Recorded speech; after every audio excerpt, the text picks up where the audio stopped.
वाकई ये आरोप बहुत सनसनीखेज है। सनसनीखेज इस लिहाज से भी कि मुसलमान होने के नाते इस देश के एक बड़े कलाकार को बड़ी ही आसानी से गद्दार कहने वाला वही व्यक्ति क्या क्या करता है। लेकिन इस पूरी खबर की शुरुआत मैं करूंगा एक किस्से से, एक कहानी से, और वो हकीकत की कहानी है। उत्तर प्रदेश में समाजवादी पार्टी की सरकार थी। एक बीजेपी के प्रदेश अध्यक्ष, नाम लेने की जरूरत नहीं, आप समझ जाएंगे, बीजेपी के प्रदेश अध्यक्ष रहे, समाजवादी पार्टी पर लगातार हमलावर हो रहे थे। वो उन्हें नैतिकता, सनातन और गाय का सम्मान करना सिखा रहे थे। बहुत दिनों तक ये बात सुनी जा रही थी। यह हकीकत वाली कहानी है क्योंकि वह मौजूद था वहां पर। उस दौरान समाजवादी पार्टी के कद्दावर नेता और अखिलेश यादव के चाचा यानी शिवपाल सिंह यादव ने बहुत मोहब्बत के साथ समझाया था उन नेताजी को कि आप मुझे सनातन या समाजवादी पार्टी को सनातन, हिंदू, ये गाय का सम्मान सिखा रहे हैं, बस इतना बता दीजिएगा जब पश्चिमी उत्तर प्रदेश में कितने ऐसे बूचड़ खाने हैं जहां से आप पैसा लेते हैं। उसके बाद उन नेताजी ने चुप्पी साध ली थी। कुछ ऐसा ही लंबे समय के बाद हुआ हो, लेकिन हुआ है। 10 साल बाद कुछ कहानी वहीं जाकर अटक गई है। अभी संगीत सोम ने बड़ी आसानी से शाहरुख खान को गद्दार करार दिया। क्यों? सिर्फ क्योंकि उन्होंने बांग्लादेश के खिलाड़ी को खरीद लिया था। बीसीसीआई के जिस आदमी को अध्यक्ष का नाम ना मालूम हो, शायद इसीलिए उनको गद्दार ना कह पाए हो।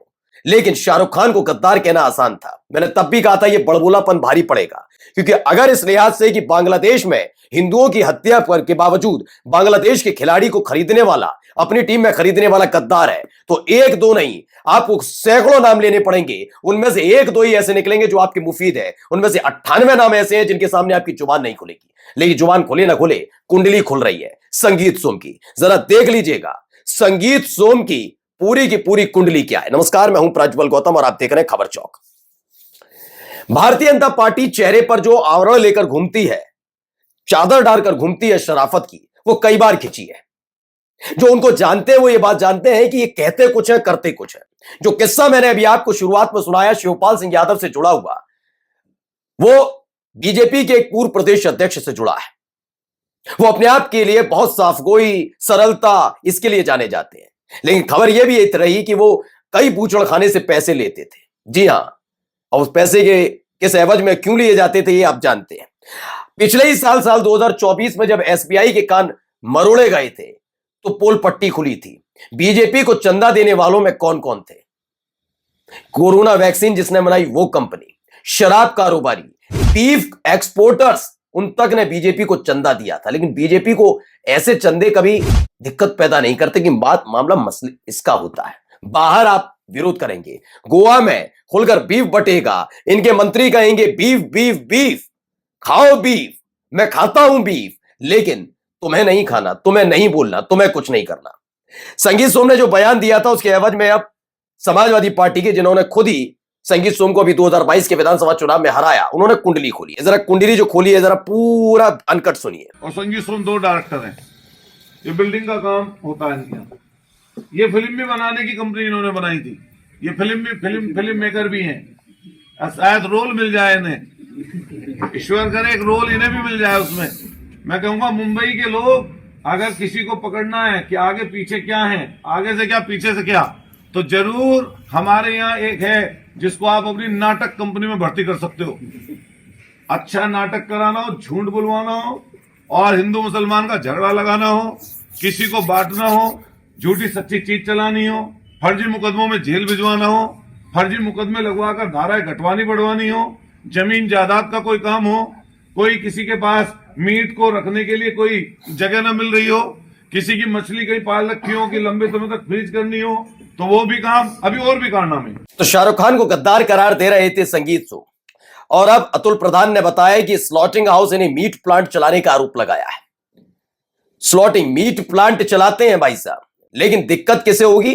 दिक्कत सिर्फ इनको होनी चाहिए, क्या नाम है, शाहरुख खान को, बांग्लादेशियों के नाम पर मुसलमानों को, इनको दिक्कत। एक सवाल मुझे अभी भी संगीत सोम से है। सबको पता है कि बांग्लादेश के अंदर क्या हो रहा है। मैं, मेरा चैनल पूरी तरह से इसका पुरजोर विरोध करते हैं, क्योंकि मुसलमान अगर वहां के मुसलमान ही है, अगर हिंदुओं को के साथ वे व्यवहार कर रहे हैं तो वो वाकई जायज नहीं है और इसके खिलाफ सख्त कार्रवाई होनी चाहिए। लेकिन अपने देश के अंदर भी कुछ ऐसा होता है तो कितने ऐसे हैं जो छाती पीटने आते हैं। जब इनसे मुसलमानों के बारे में पूछा जाता है कि बांग्लादेश में मुसलमानों की हालत ये है, पाकिस्तान में क्यों, तो हमने कहा था क्या? पाकिस्तान तो इन्होंने खुद चुना था ना। तो हिंदुओं ने, जो उस समय हिंदू वहां पर रह रहे हैं ना, उन्हें हमने डिपोर्ट नहीं किया है। उन्होंने, जब बंटवारा हो रहा था, विभाजन हो रहा था, उन हिंदुओं ने खुद पाकिस्तान चुना था, जिसे पूर्वी पाकिस्तान कहा जाता और आज बांग्लादेश कहा जाता, खुद चुना था। खैर, फिर भी मैं इंसानियत के खिलाफ नहीं, मैं कहता हूं वो गलत है। लेकिन अब सवाल इसमें यह उठता है कि अगर शाहरुख खान एक क्रिकेटर, बांग्लादेश के क्रिकेटर को खरीदने पर गद्दार है, तो जरा इस खबर के बाद बताइए गद्दारों की लिस्ट में कौन कौन शामिल होगा। क्योंकि आपको पता ना हो तो बता दूं, जब ये पूरे घटनाक्रम चल रहा था, लगातार अनाज भेजा जा रहा था बांग्लादेश, हमारा देश, हमारे देश की सरकारें भेज रही थी। और अब एक नया कारनामा है, जरा सुन लीजिए। भारत से 1,80,000 टन खरीदे, डीजल खरीदेगा बांग्लादेश। चावल समझौते के बाद यूनुस सरकार का बड़ा ऐलान। अब आप कहेंगे इसमें तो खरीद रहा है, मैंने कि ठीक बात है, तो सही है। मतलब हिंदुओं की जान की कीमत सिर्फ यह है कि अपने देश के मुसलमानों के खिलाफ गद्दार है, मारो पीटू वाला है ना, इसके अलावा कुछ नहीं। पैसा सब कुछ है, पैसा फेंको, फिर तो चाहे तुम अपने यहां जितने हिंदू हैं उनके साथ कुछ भी करते रहो, है ये विरोध होगा। 1,80,000 टन डीजल भारत से खरीदने जा रहा बांग्लादेश, लेकिन गद्दार शाहरुख खान है। गद्दार कौन है? जो तमाम मुसलमान है। ये इसमें कोई गद्दारी का सर्टिफिकेट नहीं मिलेगा। जैसे मैंने इनकी एक दो चीजें बताता हूं, अब जरा सोचिएगा। बीफ आपने अमूमन देखा होगा, यहां गौ रक्षक टूट पड़े, वहां गौ तस्करों पर टूट पड़े, बाद में पता लगा जांच में, पहले तो जिन्हें मारा पीटा, बाद में पता लगा नहीं वो गाय का मीट नहीं था। तमाम चीजें आपने देखी होंगी, सुनी होंगी। लेकिन इन्हीं की पार्टी के नेता और एक मंत्री, हमारे एक इंटरव्यू में बीजेपी के एक विधायक भड़क गए थे मेरे एक सवाल पर, मैं उन्हीं को कोट करके कहता हूं, फिर कहता हूं कि किरण रिजिजू अब कहते हैं मैं बीफ खाता हूं, किसी को दिक्कत नहीं। गोवा में इनके लंबे समय से सरकार, वहां बीफ बिकता कुछ नहीं। मेघालय में इन्हीं की सरकार है, उन्हीं के मंत्री ने कहा कि मटन चिकन छोड़ो, बीफ खाओ, लेकिन किसे नहीं खाना और किसे नहीं छूना? मुसलमानों को। अंकिता भंडारी वाले मामले पर बीजेपी के नेता पर आरोप लग रहे हैं, तो हिंदुवादी संगठन के किसी नेता को लेना देना नहीं है। वो धीरेन्द्र शास्त्री निकाल रहे थे भाई साहब, पदयात्रा निकालूंगा, हिंदू राष्ट्र, सब जुड़ते नजर आ रहे थे। कहां ये सारे हिंदुवादी संगठन के लोग? इनका ये दोगलापन है, सबका दोगलापन है। ये आपको क्या लगता है संगीत से उनको चिंता सता रही थी कि बांग्लादेश का खिलाड़ी खेल लेगा? तो उनको अपनी राजनीति चमकानी है। अगर राजनीति नहीं चमकानी है तो बताइए कि अगर एक ही जैसे विचार है तो इस खबर पर किस किस को गद्दार आप देंगे? मैं पहले भी कह चुका हूं और आज भी, बांग्लादेश के साथ हमारे देश की सरकार के कोई रिश्ते खराब नहीं हुए हैं, ठीक है ना। ये बहुत पेचीदा मसला है, लेकिन इस पेचीदा मसले में अपने देश के अंदर नफरत घोलने वाला कौन कौन है उसे पहचानना बहुत जरूरी है। और इसे दोगलापन कहते हैं साहब, जिसमें आप जब कोई मसला मुसलमान से जुड़ा हुआ हो तो तुरंत ही कह दिया जाएगा भाई ये कौन है? गद्दार।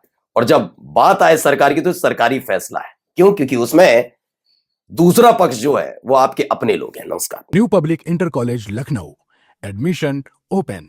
फॉर मोर इन्फॉर्मेशन कॉल 0522 282232 और 7755 089585।